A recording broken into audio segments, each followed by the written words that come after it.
2 முட்டையை வேக வைத்து துருவி எடுத்துக்கலாம். கடாயில் 3 டீஸ்பூன் எண்ணெய், பொடியாக கட் பண்ணிய ஒரு பெரிய வெங்காயம், 2 பச்சை மிளகாய், சிறிதளவு கருவேப்பிலை சேர்த்து வெங்காயம் கலர் மாறுற வரையும் வதக்கி, அரை டீஸ்பூன் இஞ்சி பூண்டு விழுது சேர்த்து பச்சை வாடை போகிற வரையும் வதக்கி, கட் பண்ணிய 2 தக்காளி, அரை டீஸ்பூன் கரம் மசாலா,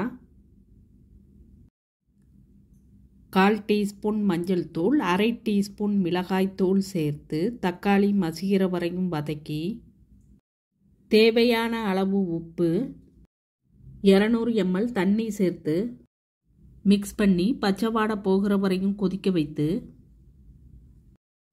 துருவிய முட்டையை சேர்த்து மிக்ஸ் பண்ணி